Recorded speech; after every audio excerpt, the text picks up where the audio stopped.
Thank you. I'm gonna ask our panel members to come up here now, and let's see. David Gonahasa, the team lead Industry 4.0 and head of special projects at the Ministry of Science, Technology and Innovation in the Office of the President of the Government of Uganda. David, you're a good friend. Thank you so much. Have a seat and join us. James Grabert, Director of the Mitigation Division of UNFCCC. Thank you very much, Jim. Look forward to hearing from you all. Linda Elling-Lee, Founding Director and Head of the MSCI Institute. Linda, thank you so much for being here. And I don't know whether to say her honor, I always say that I'm introduced as your adequacy, but let me introduce Jane Lomax-Smith, Lord Mayor of Adelaide, Australia. Thank you very much. I personally hope we'll be seeing you next year, but I'm out of line in saying that. And Andrew Zoli, Chief Impact Officer of Planet. Thank you very much, Andrew. Thank you for joining us. I'm going to start with one question for the entire panel, and it is, I'd just like to ask each one of you individually, this is kind of a lightning round, we're going to get to some specific questions for each of you, but as an introduction to your work, I would like each of you to share one striking statistic or piece of data that underscores the importance of climate action in your jurisdiction or work. Lord Mayor. Well, we obviously live in a place that's very hot, very dry, the driest state in the driest continent, and we have bushfires and occasional floods. But in capital cities and cities across Australia, the real impact of the climate crisis is being felt. And our data shows that our city is getting hotter. Over 15 years, we've had 5 times increase in the number of days over 40. And believe me, when it's 38 degrees, you can't walk to the shops, you can't play sport, and once it's over 40, it actually impacts on the economy as well. We had one day 6 years ago that was 47.7 degrees, and in an urban environment, that is bad. So we have to cool our streets, we have to cool our homes, and we have to have climate justice for those people who can't afford energy. Good on you. David Gonahasa. Uganda has about 10% forest cover. And I made a joke earlier, when it rains, it's cool there as well. But you have 40% of the country that's prone to drought. Now, yes, we're getting great rewards from our forest action. However, what's happening to the 40%? And we need to rethink, how do we drive or use innovation to start fixing some of the other really large, huge problems that we have in the country. Thank you very much.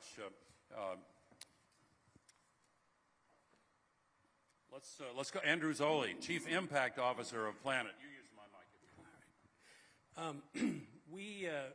I really appreciated your point about not being able to manage what you don't measure. One of the very first digital public goods we ever built at Planet was a program designed to map all of the world's coral reefs, which were exquisitely vulnerable to climate disruptions because of all that excess ocean heat. And one of the things we discovered was that there's 25% more corals on Earth than anyone had ever thought of. There's actually more treasure to measure than most of us are walking around thinking about.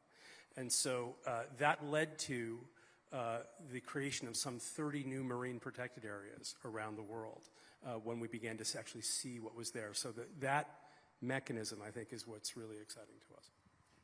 Thank you very much. Linda Elling-Lee, Founding Director and the Head of MSCI. Sure, it's wonderful to be here. Just quickly, MSCI is best known in the financial industry for being a leading index provider with $17 trillion of assets, and $1 trillion of that is actually climate and sustainability indexes now. Now, the striking statistic that I can think of that many people might not know is that since the Paris Agreement, listed companies in developed markets have actually increased their sales by 50% while decreasing their emissions by 18%. So I think companies are actually showing that you can actually decouple growth with emissions. Now, I think Simon Steele announced a couple of weeks ago that emissions peak is on the horizon, but it's not happening fast enough, and we still see that emissions and growth are rising in tandem in emerging markets, and I think that really underscores how much we need to pay attention to the companies in emerging markets. Thank you very much. James Graber, Director of the Mitigation Division at UNFCCC, somebody we work very closely with, and thank you very much, James. No, the number is 12%. We saw from the 113 NDCs we've received that these are the latest pledges. We're looking at 12% reduction by 2035 from 2019. IPC says it needs to be 60. Thank you very much. Okay, so the first topic we want to turn to formally is about examples of turning data into action. And I'm going to come back to you, James.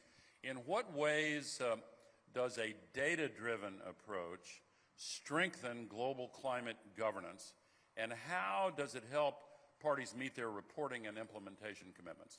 Thank you. So as I was just saying, the NDCs, we all know, they're the compass for effective climate action. They give us an indication if we're doing what we need to do. And we have them firmly anchored in what the Paris Agreement has asked us to do in terms of governance, precisely recognizing every individual nation has a contribution. And that's important. That's why the data is important. There are challenges these countries face, let's be honest. There are some countries, I think are flying blind in terms of data gaps. We need to solve that, and that's why we're also interested in working very closely with the many partners here today. But we cannot, stand by and not have access to reliable data available to everyone. So that's why this is so important. The NDCs are the backbone, and data is needed. And we certainly hope with this monitoring, some of the things we heard today, the possibilities to at least, on the basis of interest from countries, identify those possibilities, identify those opportunities for renewable energy, identify those opportunities for improved resilience, all kinds of mitigation opportunities, and that's what we're looking for. Thank you. So, Andrew, give us some other examples of how Planet has seen satellite data drive climate action. That's great. Thanks very much for the question. I think one foundational idea is, let me give you something. How many aerospace engineers are actually in the room? I'm sort of half expecting his hand to go up. Also, he's an honorary one. Right, so for the vast majority of you that are not aerospace engineers, let me give you something for your next cocktail party, which is whenever you put something into space, whatever its primary purpose is, you have to put all kinds of extra instruments on that satellite so that you can continuously measure the forces of change that are acting on that instrument. Because otherwise, if you're not constantly measuring, it could tumble out of orbit. And so you have to measure change at least as fast as change is occurring. Well, the punchline to this story is we live on a satellite. It just happens to have 8 billion other astronauts on it. It happens to go around the sun rather than going around the Earth. And we have to measure the forces of change that are acting on it at least as fast as those forces are unfolding. And so that's what we set out to do at Planet, and to build a kind of general purpose real-time monitoring system for the Earth. So let me give you 3 ways in which we can use this data beyond the things that Gavin and the Vice President are doing today that are about using this real-time information to enable new kinds of climate actions. The first one, represented by a whole suite of different organizations, is to create the kind of digital measurement, reporting, and verification that are responsible for enabling carbon markets. What you see here is the combination of satellite data and other forms of remote sensing data, particularly LiDAR data, that allows us to get at forest biomass and forest carbon. That independent measurement and reporting and verification of those things is essential, because if you want a market to function, you have to have independently auditable things that you can say, this is this asset and this is how it's performing, because we can measure it every day. We can actually see how that carbon flux is changing. And there are people here like Sasan and others who are doing extraordinarily important work in this area. I don't know if this is going to work. Oh, there we go. Okay. So here, for example, just as a picture of the satellite imagery at the top, the carbon is at the bottom. And one of the things you'll see is that there's all kinds of fluctuations in the carbon that you can't see with your naked eye. And that's what comes when you combine AI and machine learning and this kind of remote sensing. Now, the second one is about a really important new kind of satellite. So a lot of the work that that Gavin and the extraordinary list of organizations that Climate Trace are doing, they're modeling emissions. They're inferring emissions. And what gets really powerful is when you combine those modeled and inferred emissions with directly observed emissions.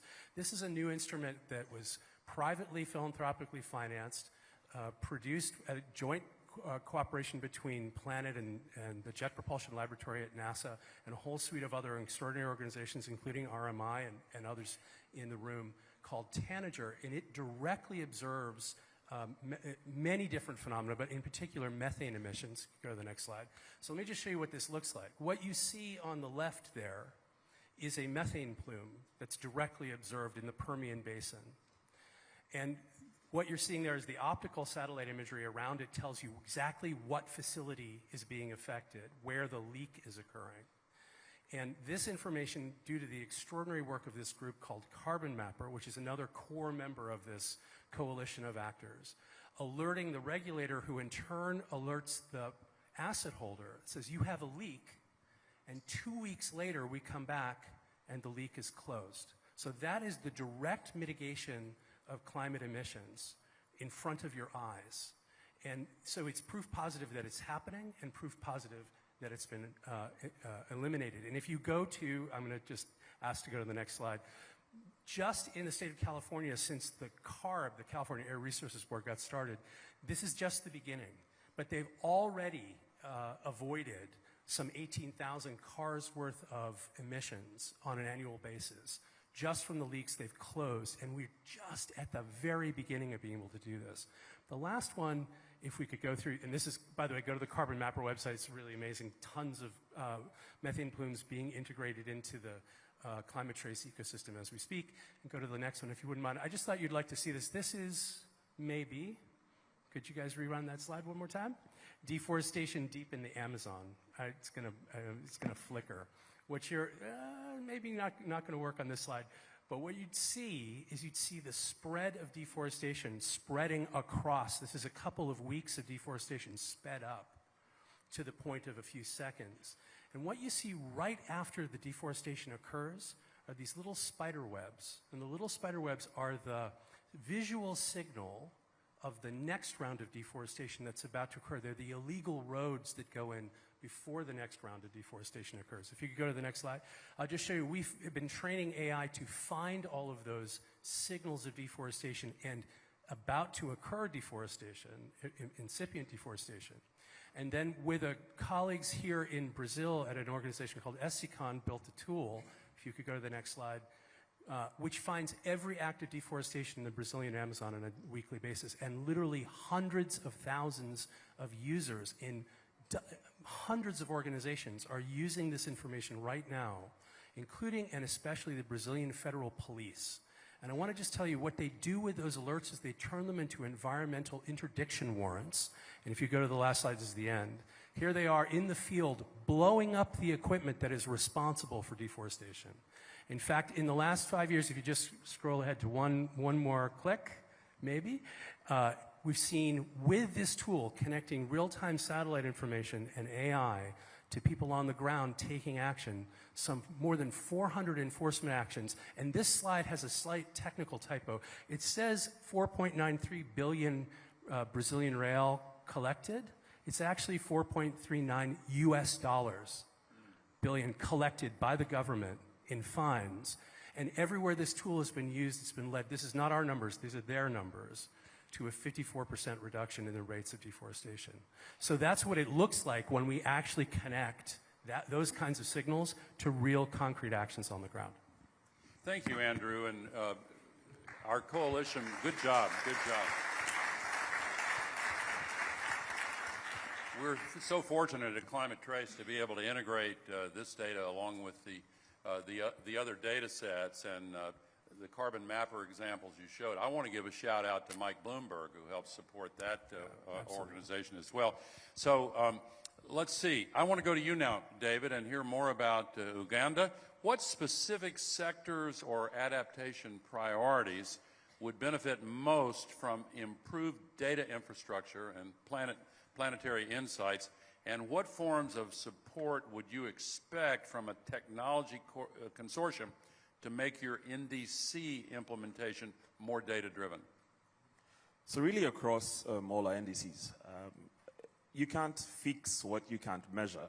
And unfortunately, what we seem to see happening is, in many cases, a number of, sort of ad hoc solutions being implemented. And the worst part about it many times is that you have very many top-down solutions. So you have great, remote sensing data sometimes without ground validation, and you're building out solutions that, according to some models, should work, but there's no real, verification on the ground. So I'll give you an example. Today, in Uganda, Lake Victoria is choking with algae blooms, right? And there's all sorts of solutions around it, but nothing's really fixing it, because we need to say, how do we start to do ground verification as well? How do we get more data collection in country around the different NDC operations we have? We've had methane explosions on landfills. We've had all sorts of things happening because we are not effectively measuring, right? So what we are doing as a country right now is saying, fine, can we start to actively use data, but not only working through international companies, but also building local capacity to build some of these solutions. So you're seeing local companies building sensors that will measure different forest activity, for example, and then using edge cloud nodes with small language models, analyze this data, and be able to advise what should be done by the government.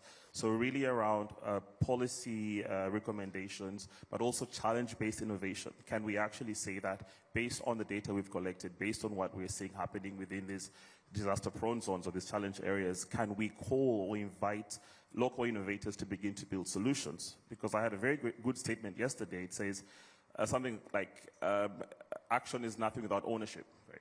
It cannot be top-down anymore. It has to be bottom-up with locals as part of the solution framing. Let me underscore that. You're saying is action is not about ownership only. It's about who's on the ground and who's doing the work, right? Go ahead. Without local ownership and local involvement, unfortunately, what you have is some sort of very output-based activity, right? So we're going to do this. We're going to say, for example, come in and support agroforestry. But then you're not there, so you don't really know what's going on. And yes, you can have a lot of remote sensing data, but how do we provide or get local involvement to really support climate action? Thank you very much. Going to go. Yeah, let's hear it for David's doing such a great job. So I'm going to go to you, Linda, and then to you, Lord Mayor. Linda, let's talk about investor confidence and the relationship between data-driven climate policies and investor confidence. How can improving the quality of data, the granularity and accuracy of the data, actually lead to more action from the private sector to embrace climate solutions? Yes, thank you. So, to give a bit of context in the world that I operate in, so the world's investable companies, so listed and enlisted, contribute about a third to global emissions. Okay, and so some of the decarbonization that we've seen, particularly in listed companies, if you can call up that chart that's on the. Let's put this slide up on the. Yeah, here we go. Thank you. That you can see that the developed market companies have been decreasing their emissions, and the emerging market ones are the green ones that continue to go up. So some of that progress in companies really come from the influence of their shareholders, right? And the shareholders are some of the largest institutional investors in the world who have been responding to policy signals at the multilateral level as well as at the domestic policy level. Now, those investors are our clients. It is our role to be helping private sector providers of capital, so those are banks, insurers, investment institutions, to measure and manage their exposure to climate risk so that they can better price that risk and start to direct capital towards the companies that are the best positioned to win in the low-carbon economy. Now, a lot of the measurement has relied on company disclosure, which really has improved since the Paris Agreement. Today, at least in the listed markets, 75% of companies disclose emissions. But what's underappreciated, unless you're kind of working with this data every day, is that there is a huge lag from when the emission actually occurs, when the company actually reports it, and then when investors actually have a full picture to benchmark that performance.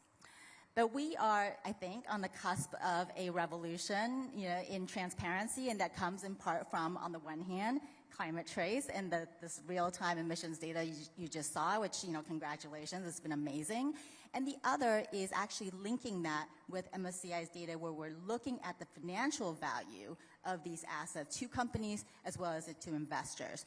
So to make that a bit more concrete, if you can call up the next slide. So recently, 18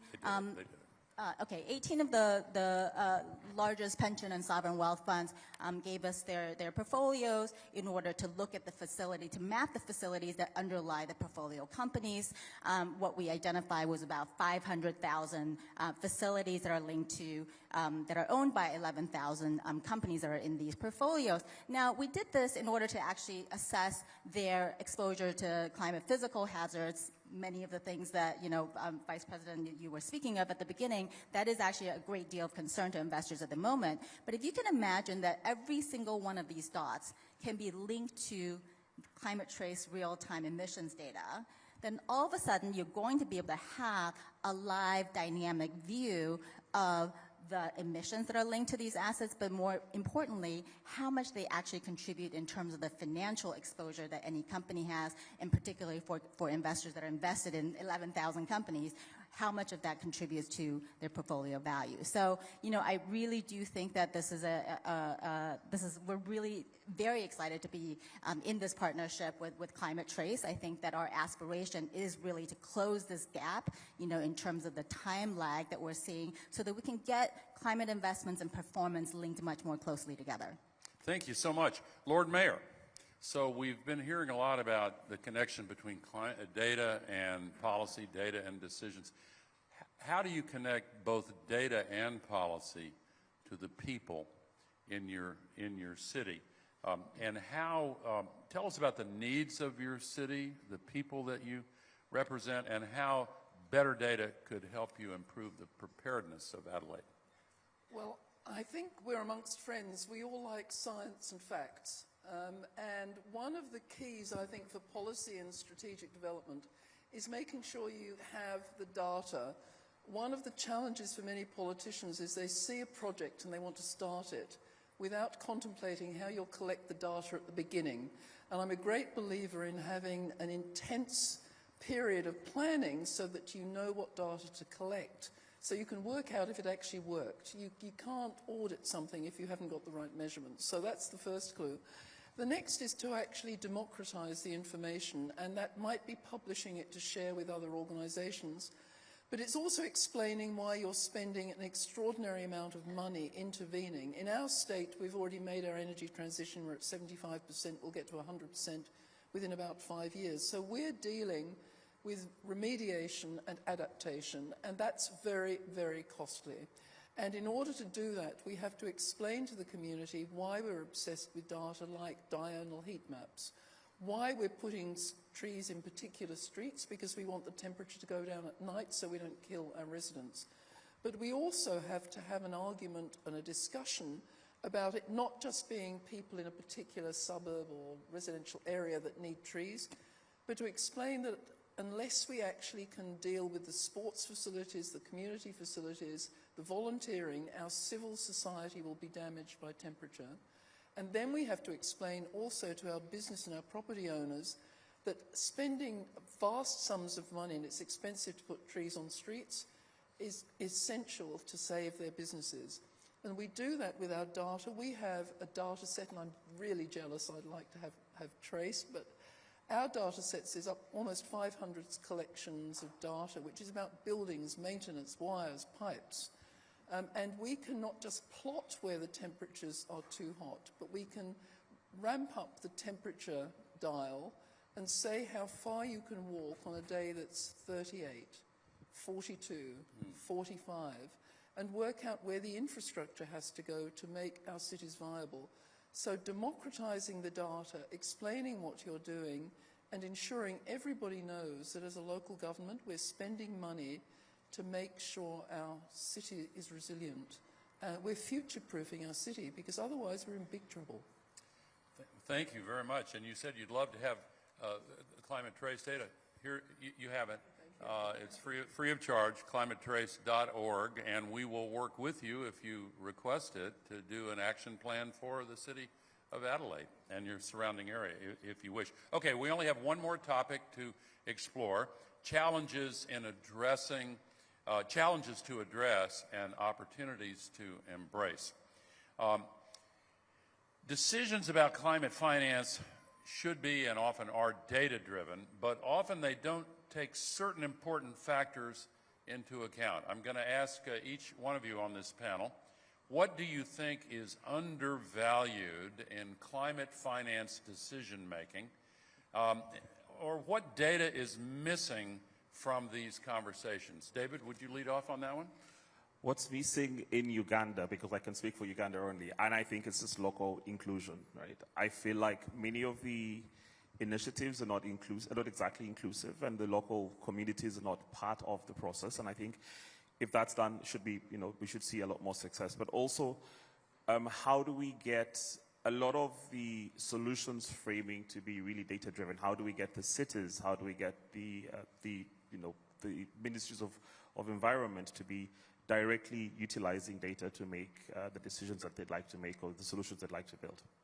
Thank you. James, how would you answer that question? There's a couple of things. First is a lot of these models don't really give us a good enough picture in the longer term picture, and by that I mean in terms of really understanding how risk can spiral.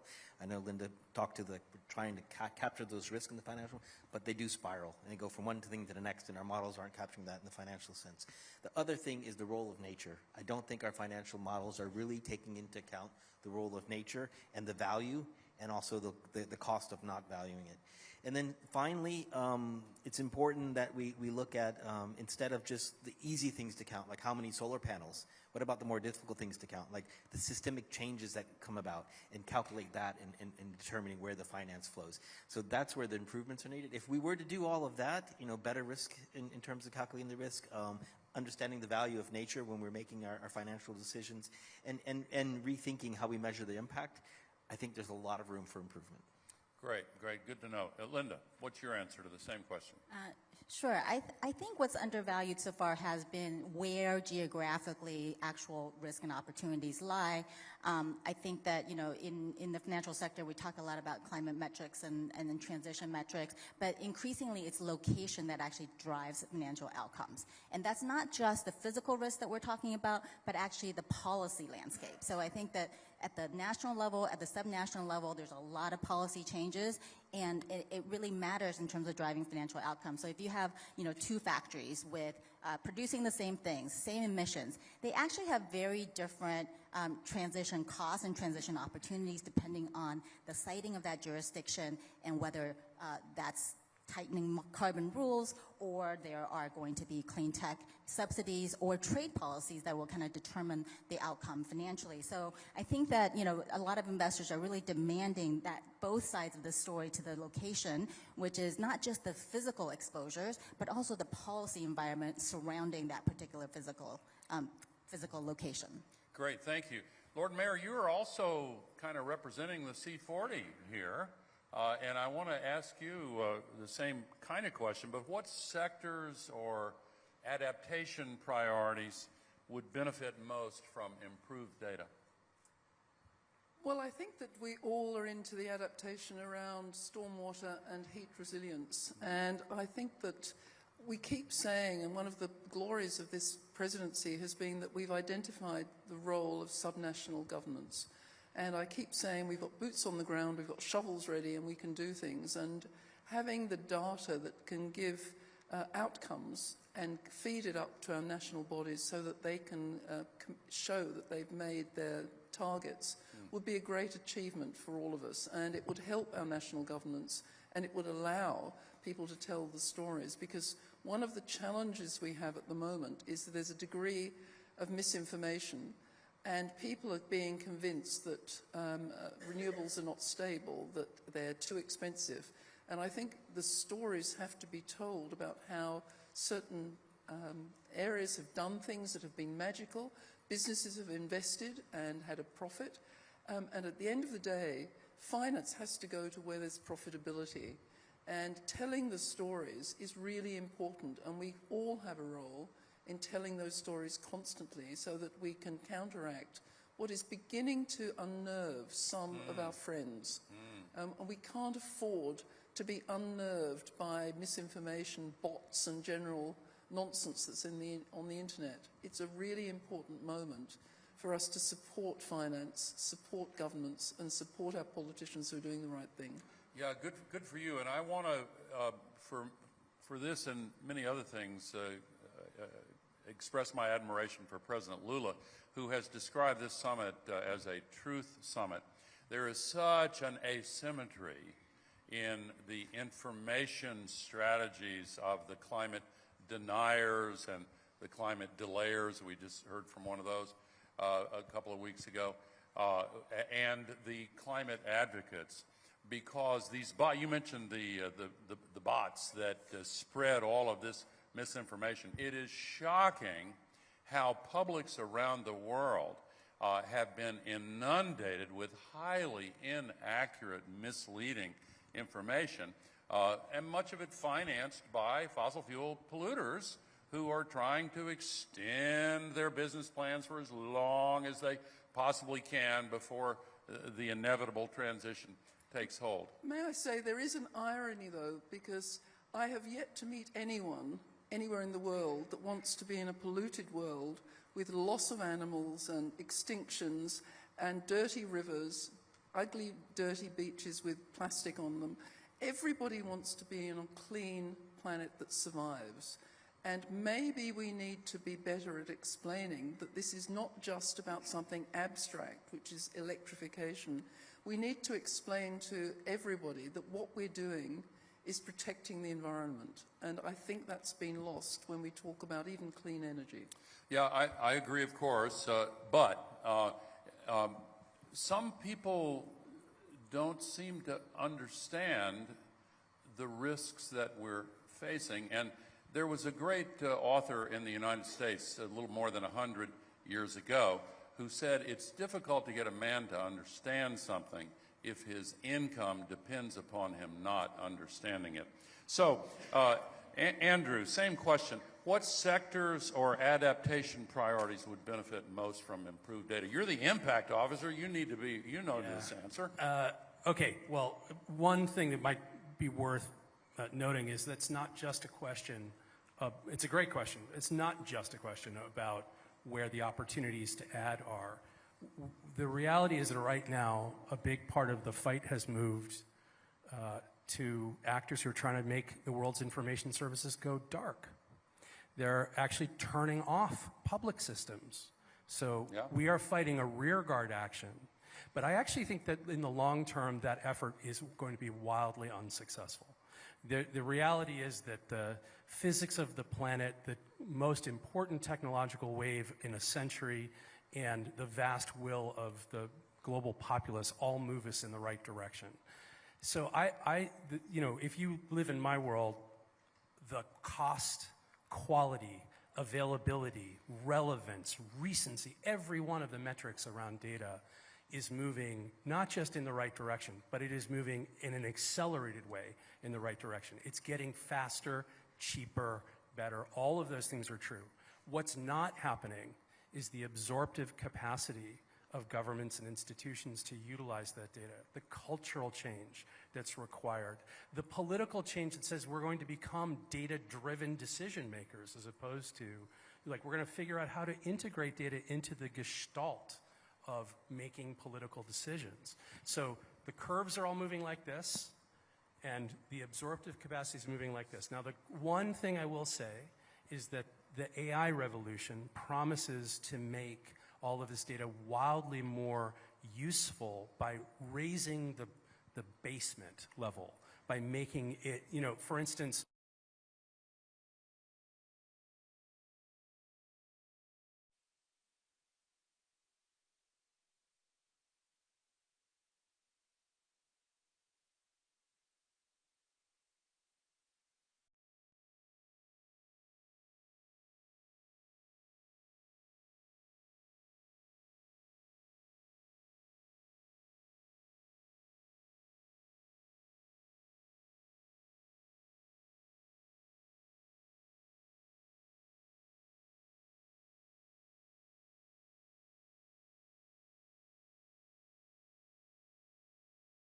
Directives, governmental bodies that are required to turn the insights into actual action on the ground. Thank you very much. Okay, last question. We only have a few minutes. We started this panel with a lightning round. We're going to finish it with a lightning round. Last question, and we'll come down the row from you, Lord Mayor. If you had a magic wand, wouldn't that be nice? If you had a magic wand and you could change one thing to accelerate climate action in the next year, what would it be? Well, I think in my city, one of the issues is transportation. With such a large city, sprawling, and a large country, it's very difficult to use public transport across our nation. And it would be amazing if we could electrify our fleets. The council's done it, much of the government has done it, but the community hasn't yet got there. Magic wand. So we have very many challenges where we come from, and it's a very different set of problems that we're dealing with. And I've said the inclusion thing over and over again, but also let's have access to the data to help our policymakers make the right decision. Let's have access to the data to support challenge-based innovation around climate action. One of the things we launched yesterday was a DPI to enable different individuals with ideas around the climate space start to do it. I think the complexity of starting to build out climate projects makes it very difficult for your regular Ugandan, or in many cases many other Africans, to actually build things. So one, I would reduce the complexity of the whole climate action process, make it a very straightforward, rewards-based activity, and be able to get everyone involved in it. Fantastic. What about your magic wand? What are you going to do? Would it be impolitic to say regime change? Yes, but you can say it anyway. I'm just asking hypothetically for a friend.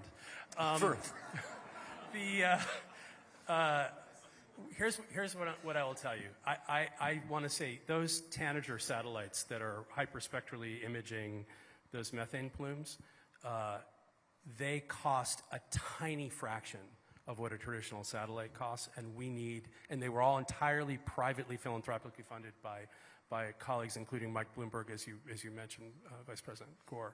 And I think we need a lot more of them. I think the lesson of this moment is let's take the power of the private sector to build assets for the public sector. That's the thing I'd love to see, is more resources for that. Magic wand's over to you, Linda. Okay, magic wand would eliminate, I think, the time mismatch between climate data and financial data. Right now, this 2-year lag between when you actually make an investment and have some sort of action and then to see results.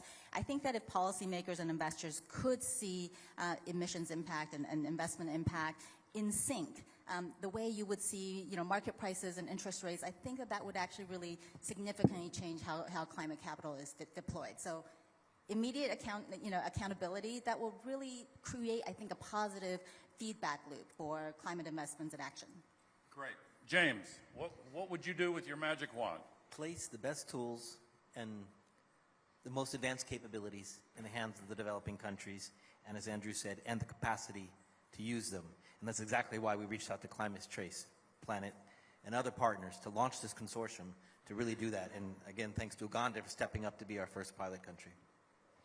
Well, we started with the UNFCCC. We're closing with UNFCCC. I want to thank all of those who work at UNFCCC and UNEP and the other parts of the UN. Thank all of you on this panel for a great conversation. Thanks again to my partner, Gavin McCormick, and all the coalition members of Climate Trace for working so hard to make this possible. And on behalf of the team at Climate Trace, all of our coalition members, I want to thank all of you in this audience for the important work that so many of you are doing. And to everyone in the audience today, thank you for being a part of this event. Obrigado.